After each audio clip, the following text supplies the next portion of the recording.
In this video we look at different kind of strategies for dealing with sectioning models and building this at the end of the day with the laser cutter, and all these methods are supported by Ali Torabi, and thanks to Ali Torabi. What you can see is a simple 3D model. And what she actually want to do is we just want to use sectioning with different kind of size, for example like 1 centimeters, 3 centimeters, and just add them on top of each other. And we just see right now how we actually do this. So let's start from the beginning. This is my 3D model, and I just add one plane next to it as my sectioning plane. I go into Power 3D and create an area. I don't want to keep the original object, so I want to have an area of 20 planes. And I'll just move this a little bit so you can see this in a better way. And what I want to do is I actually want to transform the Z direction. If I move the Z direction, we can see that it goes up, and what I want to use is I want to have it runs like 1 centimeter up, and then 3 centimeters up, 1 centimeter up, 3 centimeters up. And for this, the first thing I add is a math controller, and double click, and here I actually want to have this A plus B, so it just adds it up actually. I just add this operation. And for A, I want to have something like a link controller. We just see why I do this. And what I want to have as an A, I always want to have the previous item from D1. D1 actually means, if you look at the names of my planes, D1 is the first element right now here. We can also choose other planes, so you can see that this is going up from 2, 3, 4, 5, 6 until 20. So it's always like this, that position A is the previous from position D1. So that's the first thing we want to choose as our elements. And what I actually also have to choose, I have to choose which kind of value I want to select or want to link with, and I just go into pick a track, and in this polar menu I just open my plane, go into transform position and then Z position, because this is actually what we want to add, and I choose my Z position. So I already prepared my operand A, and A plus B means I want to have a value for this. A value wants 1 centimeter, and the next thing is, for example, 3 centimeters. For this I just add a pattern controller, and in the pattern controller I can just enter in this field 1 centimeters, and then I have 3 centimeters. And if I did this and I just choose my node, I go into update, we can just see that it already produced my sectionings in a distance of my pattern controller. And whatever I do right now here, I can probably just say I want to have 1.2.3, and you can just see that it just repeats my pattern always in a nice way, whatever kind of numbers I actually enter. So let's quickly produce sectioning through my main model. The first thing I have to do, I just have to bring this thing into Power 3D, and I'll just go into assign controller, and here we go. And I have to add with plus my contour generator, and here obviously I have to choose my para node. This is my 3D model right now here, and in transform I would like to add these sectioning planes, but you can see that I can't connect a matrix with a power object, so I just have to use the power array link controller, parametric array link controller. And here you can see that I have this power. I can connect now a power node with a power node, which I actually did. And there's one thing you have to do before it works properly. You have to go into your power link node, and you have to activate show all compatible properties. You have to go into transfer. You have to update this actually. And there's one other thing is that here in my contour generator I have to set the amount of sectioning planes. I deactivate my transform, and now I'm able to add the count, which I do right now. And if I add this, you can already see that the sectioning planes one up and it does it properly. There's one little improvement I can also do. I can just go into add-ons and I just say array size, and just connect this one with my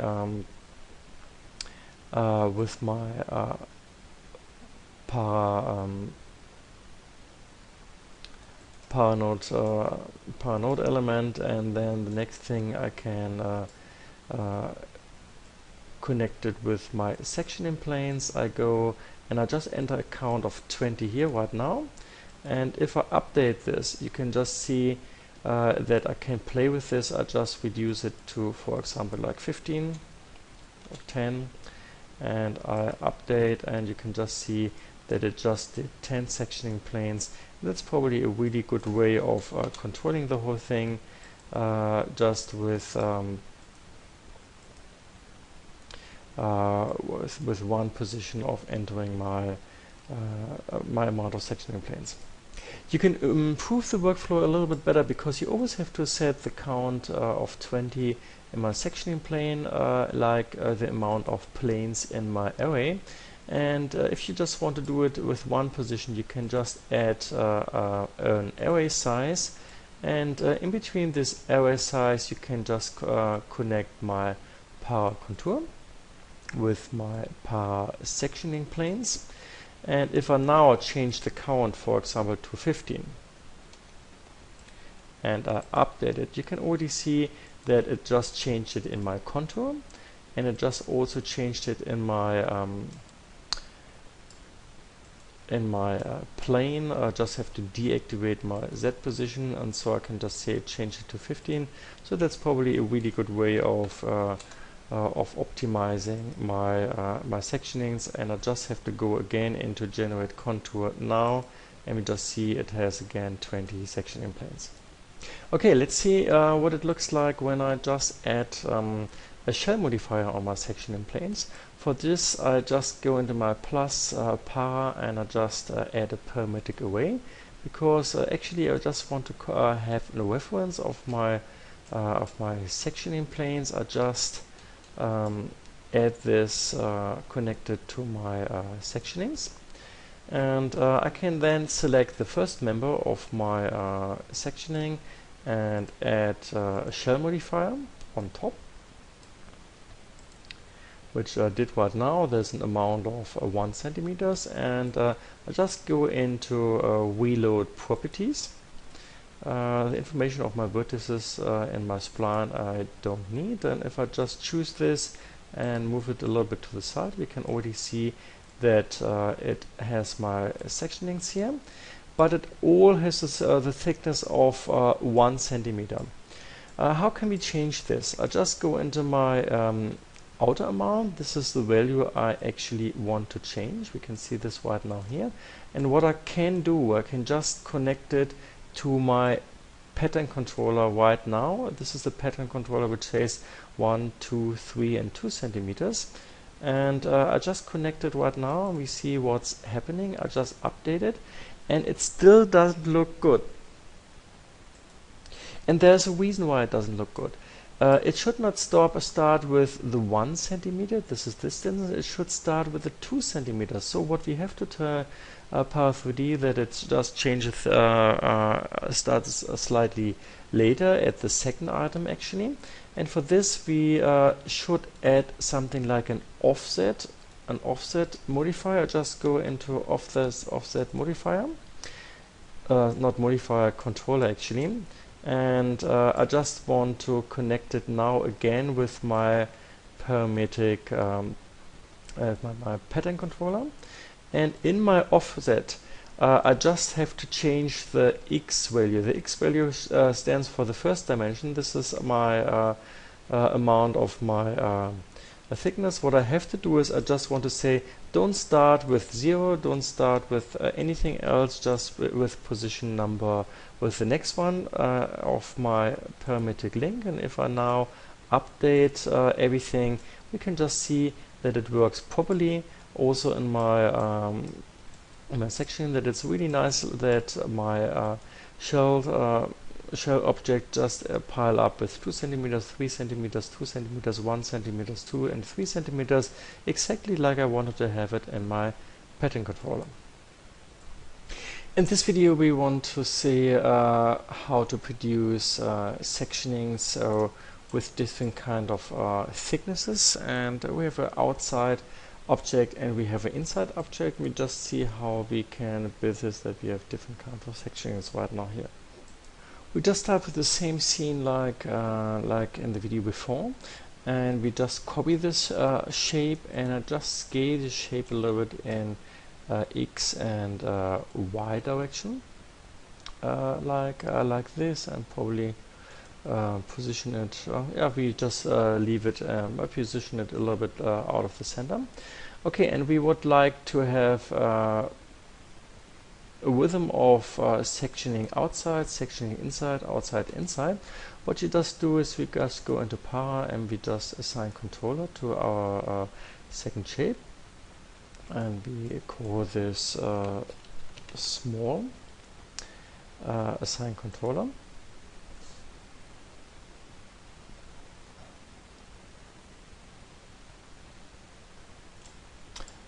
Here we go.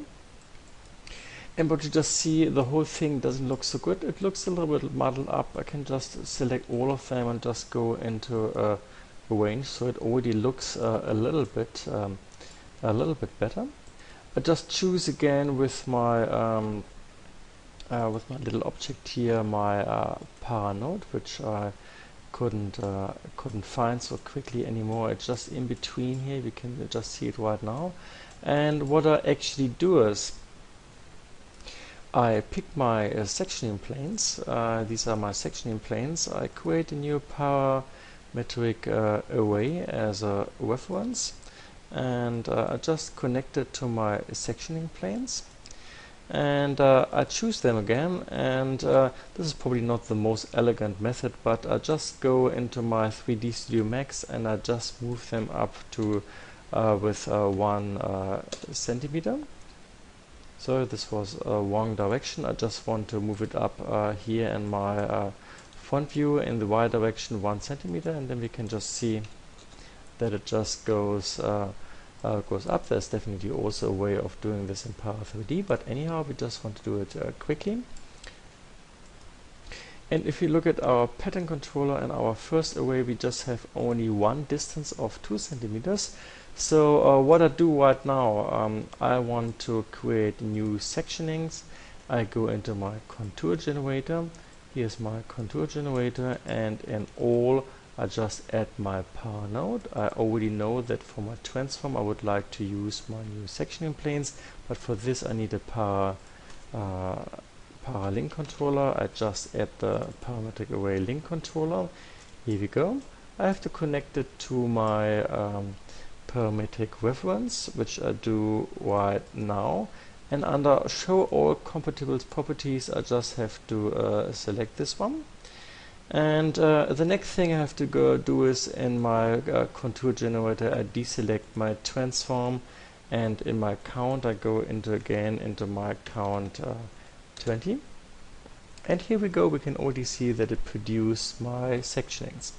Okay, to make it a little bit faster, I just want to see the result actually. So I just choose my sectioning 1, the inner circle and the inner object, and I can just add a shell modifier on top.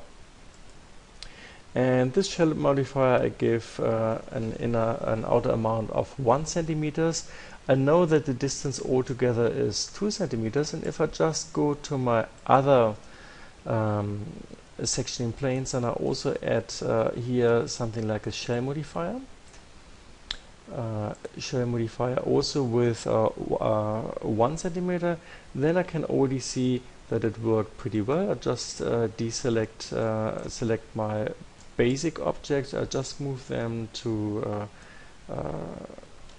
the side. I just didn't select it properly. I just select these two. I just move them to my left side, and we can just see that it worked properly. That I just produced sectionings based on these two objects. I probably have the idea to give this whole object a shell function, or just use a completely different object, and we just try this right now. In the scene, I just go into extended, I choose my Hydra, and I just chose it as a dodecahedra, and I can just adjust a little bit so it looks a little bit like a football. I just add an edit poly on top, go into elements, select all elements, and I just scale the whole thing a little bit. Something like this, that it has more or less the same dimensions to my first object. So what I can do right now, I can just go into my use this little tool and select my old object, and my old object is on top. It's called para-rectangle. It just zooms in, that's this one, and what I can do is I can just click on this object, and instead of this one I choose my new one. And sorry, I forgot one thing. I just wanted to take this one, and I just wanted to add a shell modifier on top. We just do this right now. Shell modifier, and I have an inner amount of probably 2 centimeters, and important to say in this times straighten corners, so it's really 2 centimeters. Do it a little bit thicker, actually 4 centimeters. Okay.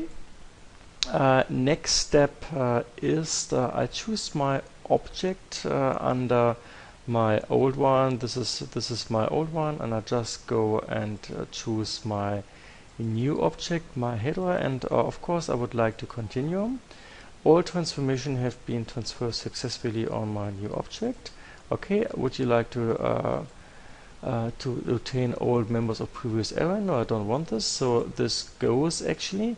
And what we can see right now, it already worked. It already transferred on my new object, and what I have to do is I just go into my section and I go into create contours now, and here we go. And if I go now into isolate selection, sorry, of course I have to choose my contour. I go into contour and select paramembers. I go now into isolate selection. Then we see that it already looks pretty good. This is my new shape, and we can also see that it did my shell function properly, so we can exchange objects, and we can also use the shell function to get a little bit more advanced shape.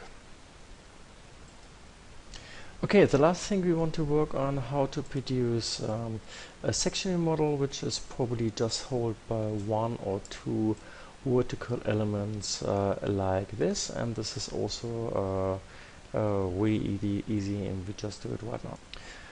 So the first thing we do is we just draw a new shape. I just go into my shape, and I just create whatever kind of shape. I just do something right now. It's nothing really designed. Okay, that's what it is. I just add an extrude modifier with a dimension of 1 centimeter, and I just move it to my object, so there is a proper intersection right now. I can just have a look at this again. Okay, this is fine, doesn't look great, I know this. We can also just move it, no, we just don't move it inside, otherwise it falls apart. I just go into power, and I go into assign controller. Information of vertices I actually don't need. Here we go. We still have the scene like before with my sectionings here, and my sectionings I can choose. I go into my contour and I can just select all my sectionings.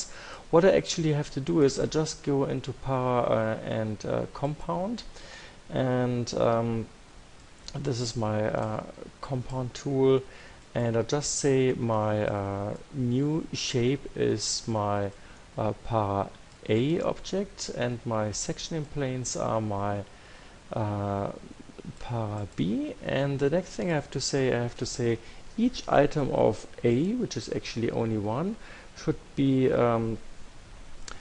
subtracted with all items of B. For this I have to go into mesh, so I really can also choose the method subtraction.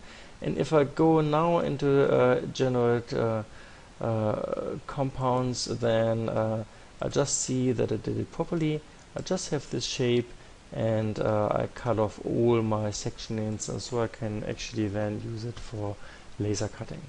Thanks for watching.